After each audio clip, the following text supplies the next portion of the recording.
രാവിലെ ബ്രേക്ക്ഫാസ്റ്റിന് ഇഡലിയും ദോശയും ഉണ്ടാക്കുന്നുണ്ട്. ചായയൊക്കെ ഞാൻ കുടിക്കാനായിട്ട് അങ്ങോട്ടെടുത്ത് മാറ്റി വെച്ചിട്ടുണ്ട്. എനിക്ക് ഒത്തിരി ചൂടോടെ വേണ്ട, അതുകൊണ്ട് ഞാൻ ഇടയ്ക്കിടയ്ക്ക് ഇച്ചിരിച്ച് എടുത്ത് കുടിക്കും. അപ്പോൾ ഇഡലിയാണെങ്കിൽ ഞാനിങ്ങനെ ഒന്ന് ഒഴിച്ച് വെച്ചിട്ടുണ്ട്. എന്നിട്ട് പിന്നെ ദോശയും കൂടെ ഉണ്ടാക്കാൻ തുടങ്ങി. അപ്പോൾ ഇന്ന് ടിഫിന് മസാല ഇഡലിയാണ് കൊടുക്കുന്നതെങ്കിലും അതിൻ്റെ ഷേപ്പിലൊരു വ്യത്യാസമുണ്ട്.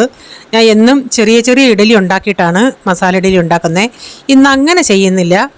ഇങ്ങനെ മൊത്തത്തിൽ ഇഡലി ഇങ്ങനെ വലിയ ഇഡലി ഉണ്ടാക്കിയിട്ട് അത് ഇങ്ങനെ പീസാക്കിയിട്ട് മസാല ഇഡലി ഉണ്ടാക്കി കൊടുക്കുമായിരുന്നു. ഇന്നലത്തെ മീൻകറി ഉണ്ടായിരുന്നു, അതിപ്പോൾ ഒന്ന് തിളപ്പിച്ച് വെച്ചിട്ടുണ്ട്. കഞ്ഞിക്ക് വെള്ളം വെച്ചിട്ടുണ്ടായിരുന്നു, വെള്ളമൊക്കെ ഒന്ന് തിളച്ച് വന്നുണ്ടേ അരിയും കൂടെ കഴുകിയിട്ടിട്ടുണ്ട്. അപ്പോൾ ഇന്ന് മെഴുക്കുവരട്ടി ഉണ്ടാക്കിയത് അതിൻ്റെ സ്റ്റാർട്ടിങ് എനിക്ക് വീഡിയോ കിട്ടിയില്ല, അത് ഞാൻ എടുക്കാൻ വിട്ടുപോയി. അതായത് ക്യാരറ്റും കോവയ്ക്കയും ഉരുളൻകിഴങ്ങും സവാളയും ഇതെല്ലാം ഇച്ചിരി മഞ്ഞൾപ്പൊടി മുളക് പൊടി ഇട്ട് ഒരു സ്വല്പം വെള്ളം ഒരു 2 ടേബിൾ സ്പൂൺ വെള്ളം ഒഴിച്ചിട്ടൊന്ന് ചെറിയ തീയിലിട്ടിട്ട് അത് കുറേ നേരം ഇങ്ങനെ എടുത്തു ഇങ്ങനെ മെഴുക്ക് പുരട്ടിയായിട്ട് വരാനായിട്ട്. അപ്പോൾ അത് ചപ്പാത്തിയുടെ കൂടെ നല്ല ചോറിൻ്റെ കൂടെയും കഴിക്കാൻ നല്ല അടിപൊളി ടേസ്റ്റാണ്. നല്ലൊരു കോമ്പിനേഷനാണ് ഈ മിക്സ് വെജിറ്റബിൾ മെഴുക്ക് പുരട്ടി. അപ്പോൾ മോരുകറി വെക്കാനായിട്ട് ഞാൻ തൈരൊക്കെ ഒന്ന് ഉടച്ചെടുത്തായിരുന്നു. ഇവിടെ മോരുകറി സ്ഥിരമാണ്, അതുപോലെ ഞാൻ ഈ ഒരു പാത്രത്തിലാണ് കൂടുതലും മോരുകറി ഉണ്ടാക്കുന്നത്. അപ്പം മോരിന് ഞാൻ ലാസ്റ്റ് കടുകൂടെ വറുത്ത് ചേർത്തിട്ടുണ്ട്.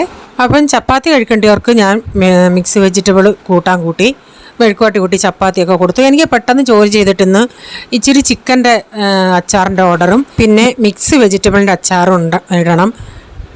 അതുകൊണ്ടാണ് പെട്ടെന്ന് അങ്ങ് ചെയ്ത് തീർത്തത്. കുറേ വെജിറ്റബിൾ അച്ചാർ ഞാൻ അധികം ഇടാറില്ല. ചിക്കനും അതുപോലെ ചുരുക്കം ചിലരെ ചിക്കൻ വാങ്ങിത്തുള്ളൂ. ബീഫും മീനുമാണ് മിക്ക ആൾക്കാർക്കും വേണ്ടിയത്. അപ്പോൾ ചിക്കൻ ഞാനിപ്പം അതിൻ്റെ എല്ലാം ലാസ്റ്റ് സ്റ്റേജ് ആയിട്ടുണ്ട്. കുറച്ചുകൂടെ കഴിയുമ്പോൾ ഒരു 1-2 മണിക്കൂർ കഴിയുമ്പോൾ ഒന്നുകൂടെ അതങ്ങ് ലിക്വിഡൊക്കെ വറ്റിയതാണ്ട് ഈ പരുവായിട്ടുണ്ട്. വെജിറ്റബിൾ മിക്സ് വെജിറ്റബിൾ ഞാൻ അങ്ങനെ അധികം ഇടാറില്ല, അതും ചുരുക്കം ചിലരെ വാങ്ങിക്കത്തുള്ളൂ.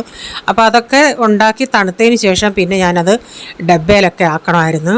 അപ്പോൾ ആർക്കെങ്കിലും അച്ചാർ വേണമെന്നുണ്ടെങ്കിൽ ഞാൻ എൻ്റെ ബിജീസ് കിച്ചൻ വ്ളോഗിൽ കമൻറ്റിൽ നമ്പർ പിൻ ചെയ്തിട്ടുണ്ട്. ഇന്ത്യയിൽ എവിടെയും കൊറിയർ ചെയ്ത് കൊടുക്കുവേ. അപ്പോൾ ഇവിടെ ഫുള്ളായിട്ടുള്ള വീഡിയോ ആർക്കെങ്കിലും കാണാൻ താല്പര്യമുണ്ടെങ്കിൽ ഞാൻ ബിജീസ് കിച്ചൻ ചാനൽ വ്ളോഗിൽ ഇട്ടിട്ടുണ്ട്. അപ്പോൾ ഇന്നത്തെ വീഡിയോയിലെ വിശേഷങ്ങൾ ഇതൊക്കെയായിരുന്നേ.